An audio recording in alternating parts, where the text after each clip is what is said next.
What aspects of 5G that you have learned about so far has made the deepest impression on you?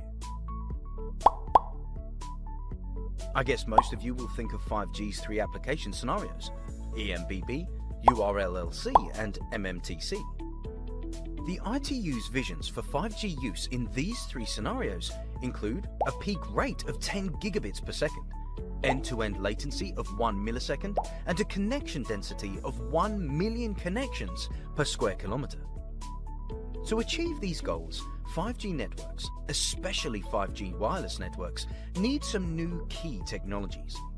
Some of these technologies increase the 5G peak rate, others reduce latency, and others yet increase the number of connections possible at one time. We also need to consider that 5G uses high-frequency bandwidth, so its coverage is limited. As such, we will need new technologies to enhance 5G coverage. Only in this way can 5G networks meet the targets set by the ITU. In the currently frozen Release 15 version, no standard MMTC scenarios have been defined. This means that the key technologies that will be used to increase the number of system connections have not been frozen. Therefore, we will focus on the three types of key technologies that have been frozen. These include technologies to increase coverage, technologies to improve rates, and technologies to reduce latency. As you might know, according to the Shannon's formula, C equals B by log 2, 1 plus Sn, increasing bandwidth B is the most direct way to boost the user rate. This is like widening roads to increase the vehicle flow rate. 5G requires a large number of spectrum resources of hundreds of megahertz or even 1 gigahertz. Considering that various existing wireless communication systems currently occupy many spectrum resources, 5G will need to use high-frequency bands for communication in the future. However, high-band communication has two major disadvantages when compared with lower-band communication. The first disadvantage is that there is more path loss. There is less signal diffraction, so the signals have a harder time getting around obstacles, as shown in the figure. Given the same transmission distance, the propagation path loss for high-band signals is much greater than that for low-band signals. This means that the coverage radius of a cell operating on the high-frequency band is substantially smaller than the coverage radius of a cell working on a lower-frequency band. The second disadvantage is that the high-band communication provides unbalanced uplink and downlink coverage. The higher the frequency band, the greater the imbalance between the uplink and downlink coverage. The uplink coverage is worse than that in the downlink. As shown by the figure, the transmit power of a base station is much greater than that of a mobile phone. As a result, the coverage of the uplink traffic channel is much smaller than that of a downlink traffic channel. Signals transmitted from a mobile phone at a cell edge may not be able to reach the base station. To address these two disadvantages, Huawei proposes the uplink and downlink decoupling solution, which has been written into the 3GPP specifications as a standard technology. Usually in mobile networks based on time division duplex, or TDD, uplink and downlink data are transmitted on the same frequency. That is, the uplink and downlink data are coupled. In the 5G decoupling technology that Huawei introduced, 5G new radio base stations, otherwise known as G-Node B, use high frequencies for download communications and sometimes low LTE frequencies for uplink communications. The uplink frequency band depends on how close UE is to the base station. When the UE is close to the base station, there's no need for decoupling, and both uplink and downlink signals are carried on the high frequency band. When the UE is far from the base station, the signals are decoupled, with the downlink signals carried on the high frequency band, while the uplink signals are temporarily carried on a low LTE frequency band, in this way improving uplink coverage. Next, let's learn about another type of key technologies. Technologies used to improve data rates. 5G provides a much higher data rate than 4G.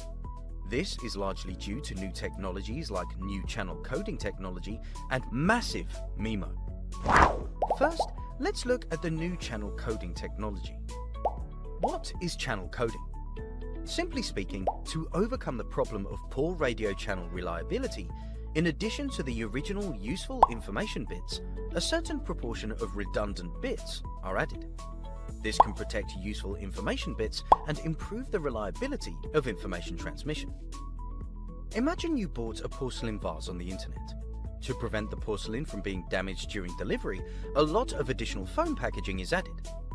The channel coding process is a bit like this. According to the latest Frozen Protocol 3GPP Release 15, in a 5G eMBB scenario, the control channels use polar codes, but the traffic channels use a low-density parity check, or LDPC for short.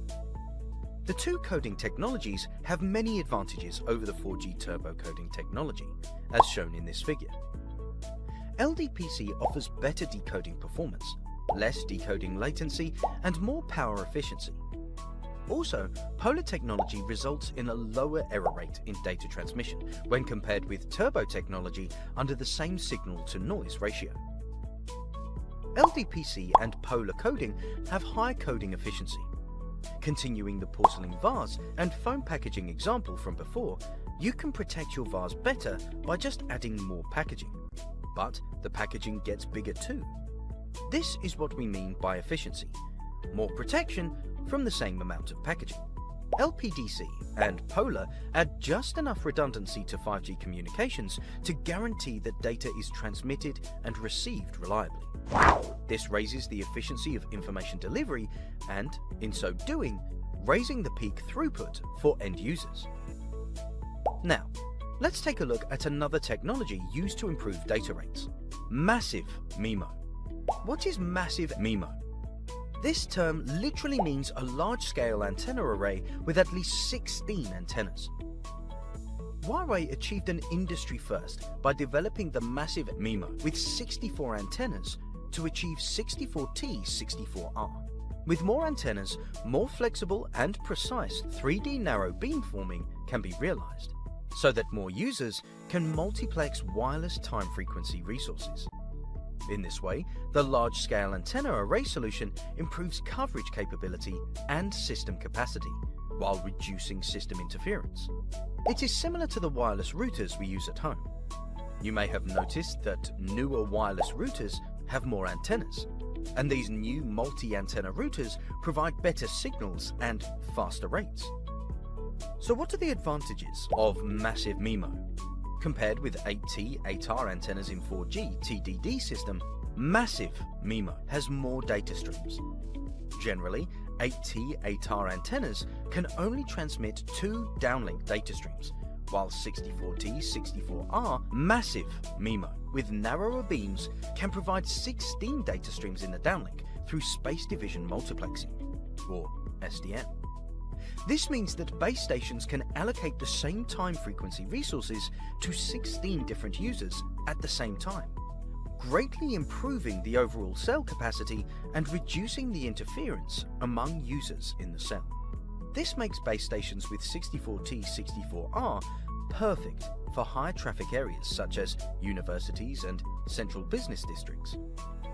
Then does the single UE rate increase? Yes. Compared with the 4G UE configured with 2 antennas, 1T, 2R, by default, the 5G UE is configured with 4 antennas by default to achieve 2T, 4R. The downlink peak rate of 5G UEs will dramatically increase with the downlink multiple layers of Massive MIMO. In addition, Massive MIMO beams can provide 3D coverage with horizontal and vertical beams, which greatly improve signal coverage of high-rise residential communities and hotels. Traditional 8R antennas, in contrast, only support horizontal beamforming. After beamforming, signals can only be sent along the horizontal plane, but cannot be sent along the vertical plane. Therefore, high-rise residential communities or hotels may have weak or even no signal coverage. Massive MIMO can make a difference. As stated earlier, Massive MIMO antennas make use of horizontal and vertical scanning, allowing 3D signal coverage. In this way, signal coverage is greatly improved for high-rise buildings. The rate of users in high-rise buildings can be effectively increased. Now, let's move on to the third type of new technologies that reduce latency. We know that one application scenario of 5G is URLLC, ultra-reliable and low-latency communications. Under ideal conditions, the end-to-end latency can be as low as 1 millisecond. This is far lower than the 4G standard 10 milliseconds. How is 5G able to deliver such low latency? Once again, we have a large number of new technologies to thank. Technologies like grant-free scheduling, D2D, and MEC. First, let's explore grant-free scheduling. Normally, when your cell phone transmits data to the base station, the mobile phone first needs to send a scheduling request. The base station then sends a scheduling grant to the phone, and then only after the phone has received the grant can it start transmitting the data to the new base station. With grant-free scheduling, when a phone needs to transmit data to the base station, it does not need to send a scheduling request. Instead, it can just transmit the data directly to the base station using a pre-reserved resource block. Comparing the two processes illustrated here, it becomes clear why grant-free scheduling has less latency. There is no time spent on the request and authorization processes. This technology is expected to be frozen in Release 16. It will be mainly used for latency-sensitive URLLC scenarios. D2D is another technology that reduces latency.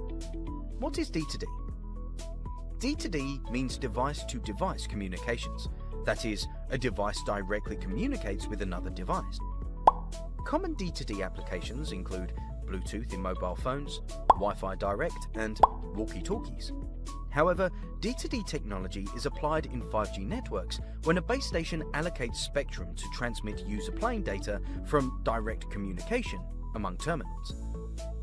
D2D has the following advantages. 1. Long transmission distance.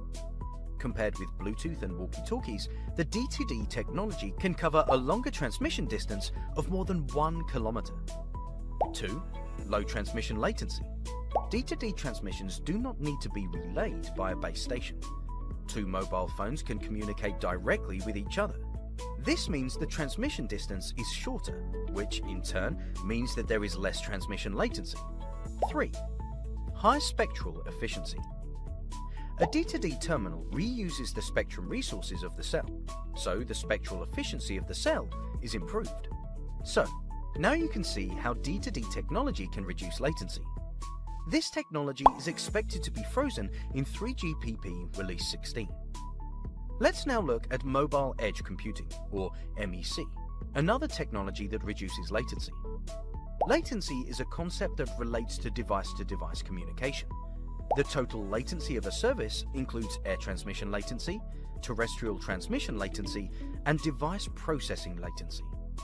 Terrestrial transmission latency is the most significant contributor to latency among the three sources outlined above. How can it be reduced? The first idea is to shorten the transmission distance on the ground.